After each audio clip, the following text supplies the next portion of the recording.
how did I come to this office now? It's part of God's mysterious ways. God has better plans for you, and His timing is always the perfect timing.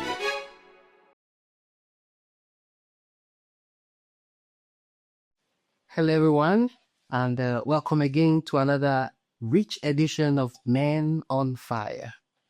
And we are richly blessed today to have before us Most Reverend Elias Ayuban Jr., CMF. He is the Bishop of Cubao in the Philippines. My Lord, you're very welcome. It's good to have you with us. So, we want to know you. Our audience, our viewers would like to get to know you better. How did you get to this place? You're a bishop today, but we know you as a Claretian. You walked in many dimensions. But how did it all start? Thank you, Matthew, for having me. I'd like also to thank everyone for following us this kind of conversation. So I've been a Claretian for since 1991, but I joined the congregation way back in 1985. So that's been 40 years. We had our 4 years of philosophy before the postulancy.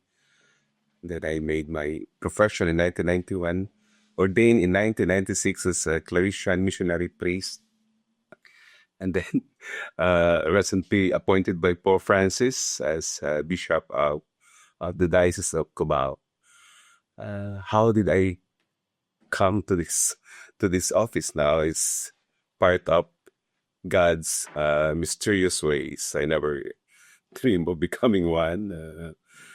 But looking back, I think God also prepared me for this kind of office.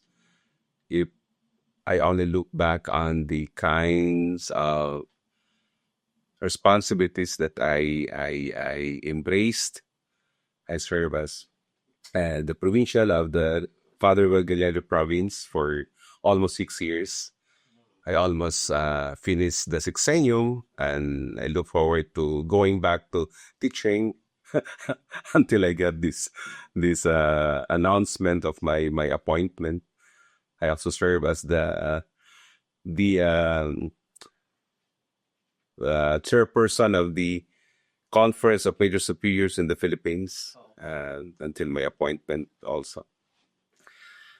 Before getting elected as the provincial of our province, which comprise the Philippines, Vietnam, Australia, and Myanmar, I work in the Dicastery for Institute of Consecrated Life and Society's Apostolic Life for about 7 years.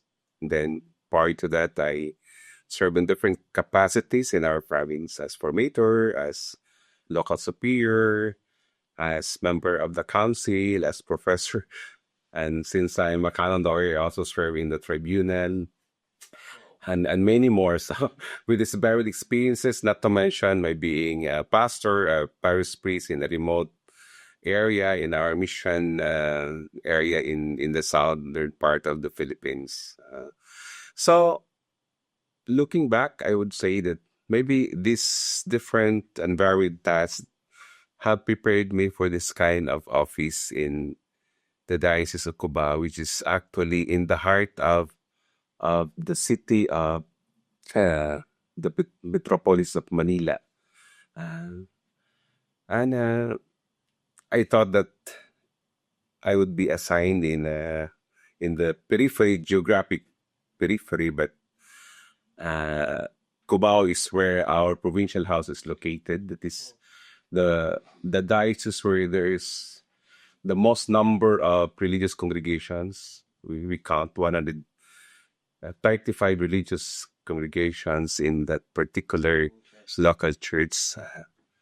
It's quite huge, and the responsibility is enormous, but I rely more on God's mercy. I do not compete with God. I compare myself as somebody wearing big shoes, and I have to fill in the gaps. But these gaps are filled in with God's mercy. That's why my principal motto is Misericordis Sicut Pater, and Luke 6:36, to be merciful as God is merciful. So I have experienced God's mercy in the unfolding of my life, and this is the same mercy that I want to share with others. Oh, that's very, very interesting. What a wonderful story. You mentioned that you have over 35 religious institutes in your diocese alone. That's I think they are blessed to have a religious bishop also working there. But then, what is like the relationship, the regions, the dioceses, and what is it normally like in the Diocese of Cubao? Yeah, I said 135, so men and women, and there are many provincial houses, even general houses, congregations that have been founded in the Philippines. So Cubao is a microcosm of what the Philippine Church is all about. There is this what I call the tripartite communion, but more visibly seen in the Diocese of Cubao, where the clergy, the consecrated men and women, and the lay people are working harmoniously. There are challenges, but with this resolve to promote mutual relations, there is always room for improvement, and we see the fruits of this collaborative ministry. For example, just lately,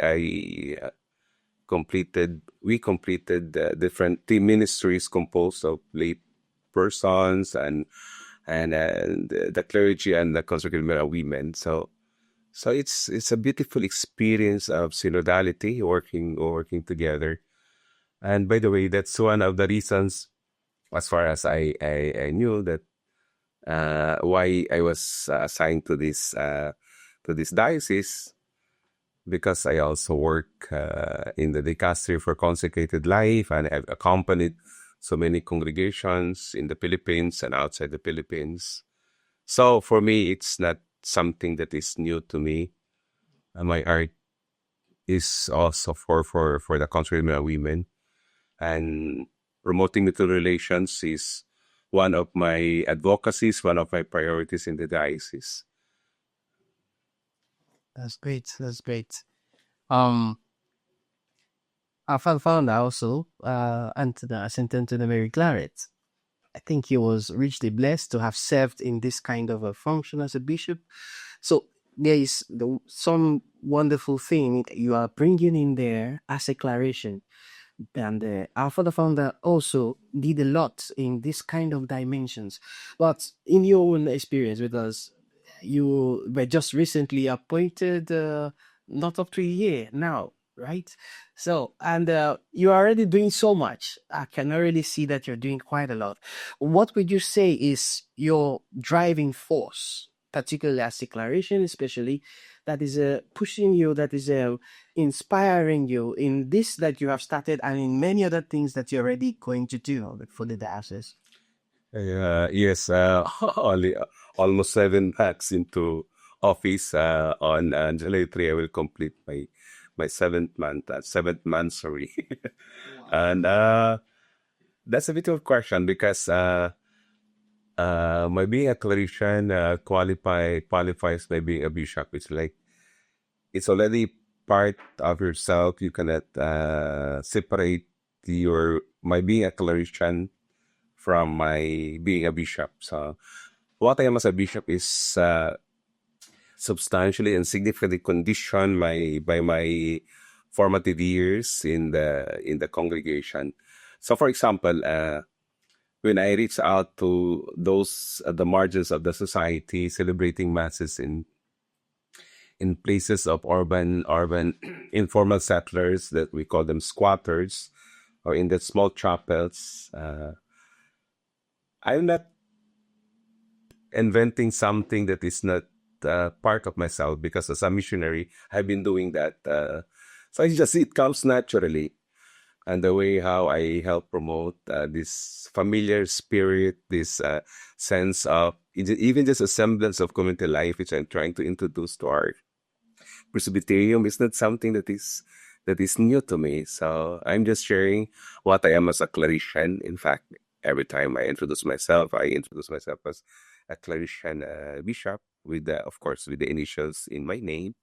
So my being a Claretian defines me as a bishop. Of course, my being a bishop also qualifies my being a Claretian. So they are very much interconnected. They cannot be separated from each other. And of course, um, promoting these mutual relations, lay collaboration, ongoing formation are very much part of our being missionaries in the congregation. Correct. We are going to do a jump back because you see, all these things, God has taken you to a point. But we want to know, how did you even think of becoming a Claretian from the beginning? Yeah.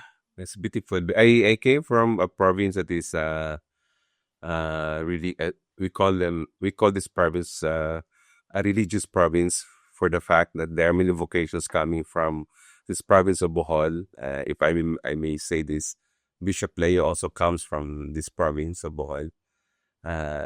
He grew up in a very religious family where we go to church together. We pray the Angelus at 6 o'clock in the evening.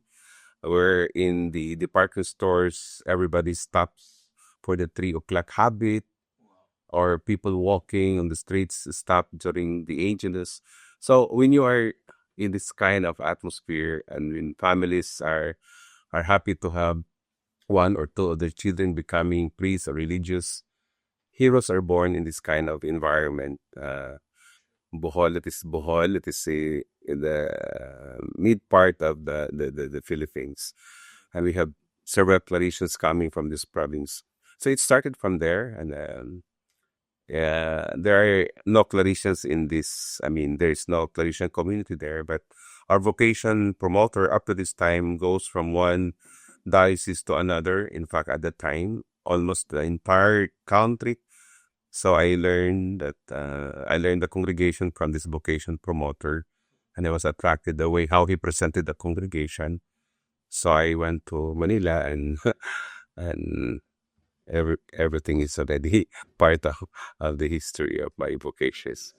The rest is history, as they say. Yeah. This is great. These beginnings are very important because we would like to have you give some advice to young ones out there who they want to seek God. They want to get closer to God. Some of them may want to become religious. Some of them priests or sisters or with other forms of consecrated life. And your story will surely inspire them. But would like you to say some words to them that will give them a better courage in what they hope to do or what they hope to be. Mhm.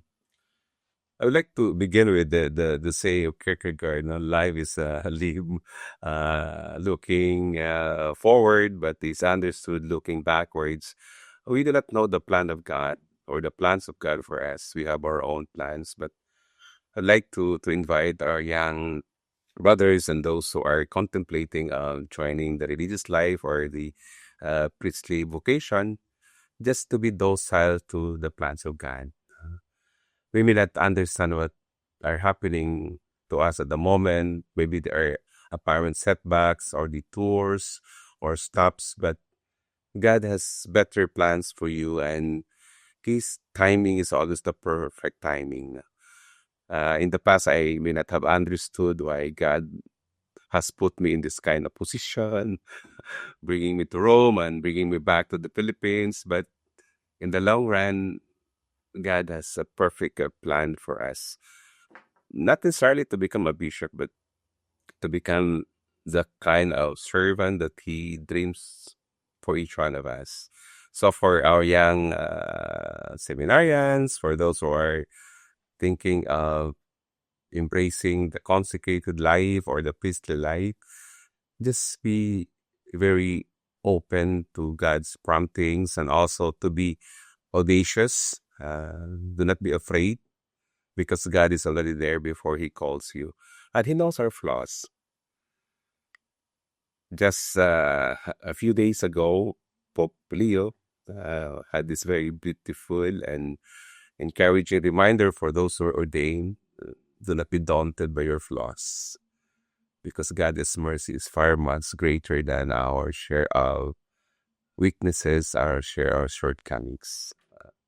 He does not call perfect people, if there is such thing as a perfect person, but His call qualifies us and transforms us. Oh, great.